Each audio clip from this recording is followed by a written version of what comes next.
Isinama ni Mrs. Medlock si Mary sa simbahan upang matuto raw tumino. Subalit sa di inaasahang pangyayari, nagkaroon ng gulo na sangkot si Mary at ang pusa nitong si Patty. Napag-isip-isip tuloy ni Mrs. Medlock na talagang pabigat si Mary dahil sa kapilahan nito. Nang gabi din yun, Kasalanan niyan lahat yun. Hindi ko lang maunawaan kung bakit inampumpa ni Mr. Craven ang sinto-sinto na yun.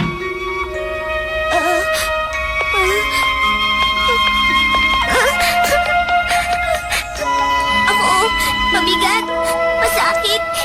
Inampun ako dahil sa kabaitan ng isang tao. Hindi ko talaga alam. Sinto-sinto raw ako. Nabigla, naawa sa sarili. Patuloy sa pag-iyak si Mary ng...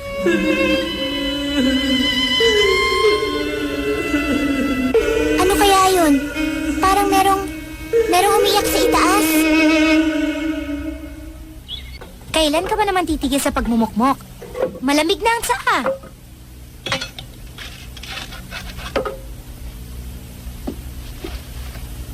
Hindi ako makauwi dahil di ka pa tapos kumain. Dapat nga nagpapahinga na lamang ako sa araw na ito. Senyorita naman, kailangan ko na umuwi. Paano na ang pusa kong si Patty? Naayos ko ng lahat tungkol sa kanya. Talaga? Kailan nagsinungaling si Martha?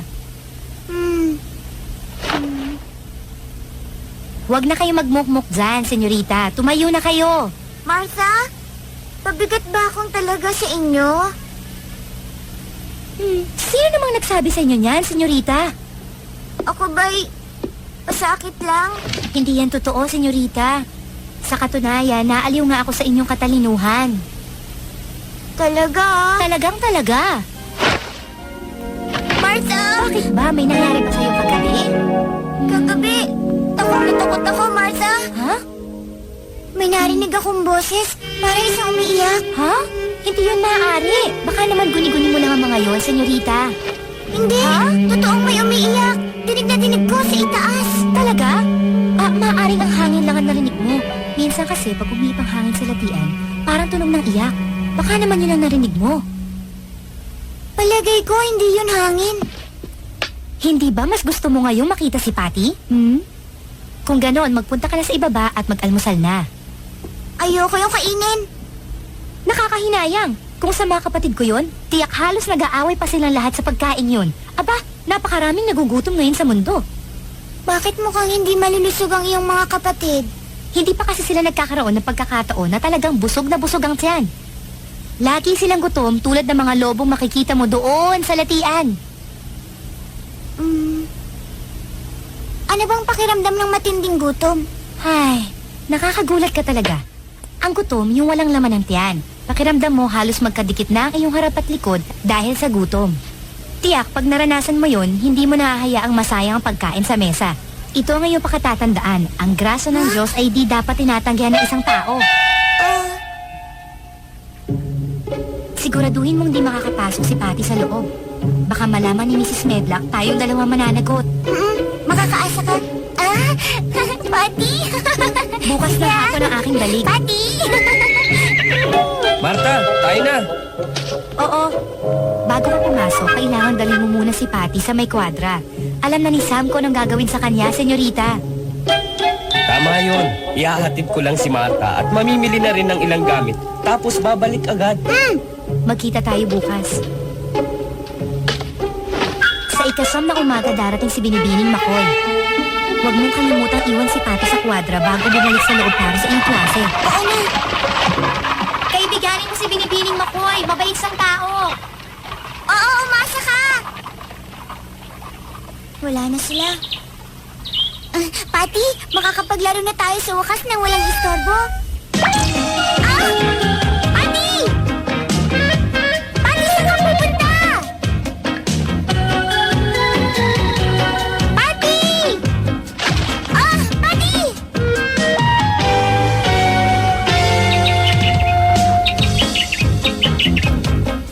Aba! Ayun na naman ang ibon na yun!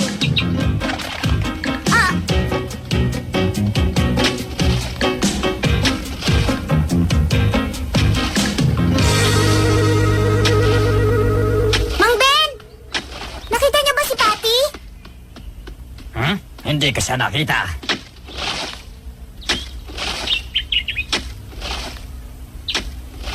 Ano nga palang pangalan ng ibon na yon, Mang Ben?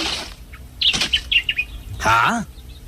Yung kumakantang ibon. Hindi niyo ba naririnig ang huni niya?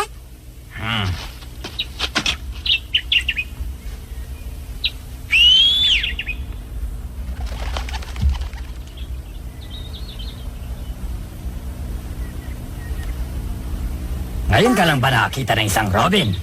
Opo. Bumababa ba siyang talaga at yung tatawagin niyo? Oo, kilala ko ang Robin na yan mula pa nung pagkasilag sa kanya. Ah! Aba?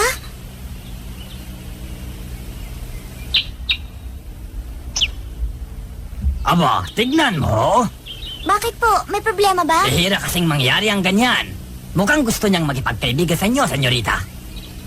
Palagay ko'y gusto ka niya. Gusto niya ako? Talaga bang gusto mo akong maging kaibigan, Ibong Robin?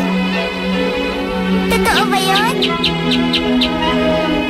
Hindi ko akalaing nakakapagsalita ka pala ng malamya. Mukhang nagbago ka na yata. Mabuti naman kung ganon. Ah, ang aking Biblia? Mang Ben, kayo ang... Napulot ko yan. Salamat po sa inyo. Huwag mo nang iwawala pa, ha? Ah! Palagay ko ayaw na rin niya sa akin. Hindi sa ganon. Gusto lang niyang kunin ang inyong pansin. Medyo may katandaan na nga pala siya. Hindi ko na siya dapat itratong sanggol. Nagpunta siya sa kabilang bakod. Meron pa kasing isang hardin doon sa likod noon at doon siya nakatira. Susundan ko siya doon. Hindi ka maaring pumunta dyan. Mary! Mary!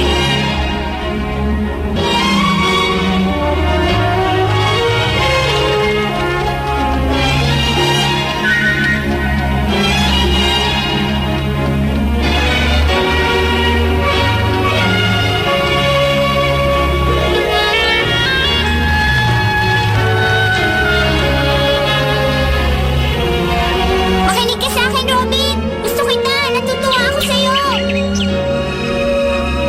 Tweet, tweet, tweet. Tweet, tweet, tweet.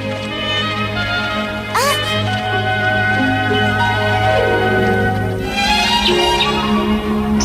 Ha? Gusto mo rin pala ako? Alam mo, pinasaya mo akong talaga, munting kaibigan. Salamat sa'yo, Robin. Ha? Pati? Saan ka ba nanggaling, Pati? Aba, bakit ka naggalit dyan? Ah!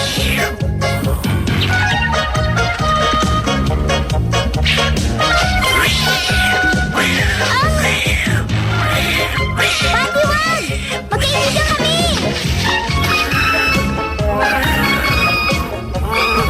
Pati, bumaba ka na dyan! Ah! Ah! Aba, Mary! Anong balak mong gawin? Aray! Nasaktan ka ba?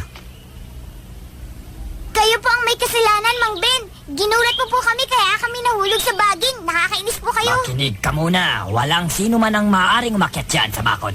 Bakit po ba? Dahil bawal. Yun lang ang dahilan. Isa pa, wala ka ring maaaring daanan papasok. Hindi niyo po ako mapapaniwala. Tiyak ko pong may daan pa rin dyan, papasok. Wala talaga. Kahit papilitin mo, wala kang makikita isa man. Mag-aaksaya ka lang ng oras. Hindi dapat ito pakialaman. Makinig kang mabuti dahil mahalaga ang sasabihin ko sa'yo. Hindi dapat maging mausyoso sa lahat ng bagay ang isang babae. Naintindihan mo ba ako?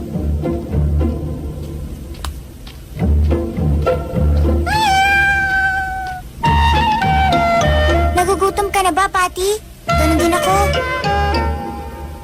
Siguro ito na yung sinasabi sa akin ni Martha.